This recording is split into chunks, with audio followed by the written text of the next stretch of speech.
ಮೊದಲಿಗೆ breaking news ಒಂದು ಲಭ್ಯ ಆಗ್ತಾ ಇದೆ. ಲೋಕಸಭಾ ಚುನಾವಣೆಯಲ್ಲಿ ಗೆಲುವಿಗಾಗಿ ಕಾರ್ಯತಂತ್ರ ರೂಪಿಸ್ತಾ ಇದೆ.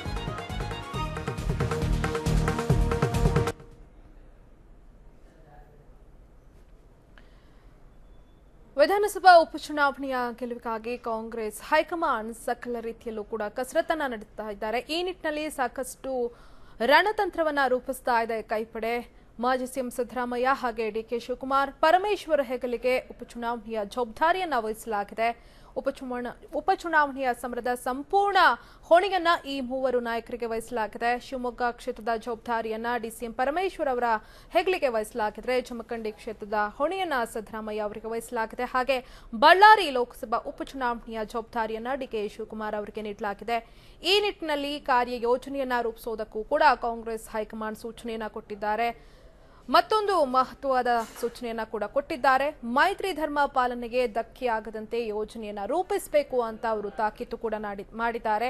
ನಾಳೆ ಇನ್ನು ಕಾಂಗ್ರೆಸ್ ರಾಜ್ಯ ಉಸ್ತುವಾರಿ ಕೆಸಿ ವೇಣುಗೋಪಾಲ್ ಬೆಂಗಳೂರಿಗೆ ಭೇಟಿ ನೀಡುವಂತಹ ಸಾಧ್ಯತೆ ಕೂಡ ಇದೆ.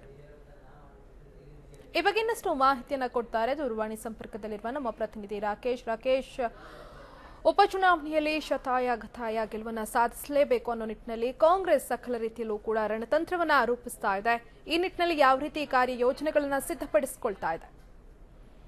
ನವ್ಯ, ಮುಂಬರುವಂತಹ ಅಂದ್ರೆ ಈಗಾಗಲೇ ಚುನಾವಣಾ ಆಯೋಗ ಘೋಷಣೆ ಮಾಡಿರುವಂತಹ ಲೋಕಸಭೆ ಮತ್ತು 2 ಉಪಚುನಾವಣೆಗಳಿಗೆ ಕಾಂಗ್ರೆಸ್ ಪಕ್ಷ ಸಿದ್ಧತೆಗಳನ್ನ ಮಾಡಿಕೊಂಡಿದೆ. ಅವಶ್ಯಕವಿರುವಡೆಗೆ ಹೊಂದಾಣಿಕೆಯ ಧರ್ಮವನ್ನು ಪಾಲನೆ ಮಾಡಿಕೊಳ್ಳುವ ಮುಖಾಂತರ ತಮ್ಮ ಸಾಮರ್ಥ್ಯ ಪ್ರದರ್ಶನ ಮಾಡುವುದಕ್ಕೆ ಸಿದ್ಧತೆಯನ್ನ ಮಾಡಿಕೊಂಡಿದೆ. ಈಗಾಗಲೇ ಕಾಂಗ್ರೆಸ್ ನಾಯಕರು ಈ ಸಂಬಂಧ ಮಾತುಕತೆಯನ್ನು ನಡೆಸಿದ್ದು ಪ್ರಮುಖವಾಗಿ ಯಾವ ಕ್ಷೇತ್ರಗಳಲ್ಲಿ ತಮ್ಮ ಪಕ್ಷದ ಬಲಾಬಲಗಳು ಇವೆ ಅನ್ನೋದನ್ನ ಪರಿಶೀಲನೆ ಮಾಡ್ತಾ ಇದ್ದಾರೆ. ಹಾಗೆ ಈಗಾಗಲೇ ಮಾಜಿ CM Siddaramaiah, DCM Parameshwar, DK Shivakumar ಸೇರಿದಂತೆ ಇತರ ಪ್ರಮುಖ 4ವರಿಗೆ ಈ ಜವಾಬ್ದಾರಿಯನ್ನ ಹಂಚಿಕೊಡುವಂತ ನಿರ್ಧಾರವನ್ನ ಹೈಕಮಾಂಡ್ ಮಾಡಿದೆ. ಅಂದ್ರೆ ಈ ಪ್ರಮುಖರ ಮೇಲುಸ್ತುವಾರಿಯಲ್ಲಿ ಉಳಿದ ಮುಖಂಡರ ನಾಯಕತ್ವದಲ್ಲಿ ಚುನಾವಣೆಯನ್ನು ಎದುರಿಸುವುದಕ್ಕೆ ಸಿದ್ಧತೆಯನ್ನ ಮಾಡಿಕೊಳ್ಳಲಾಗಿದೆ.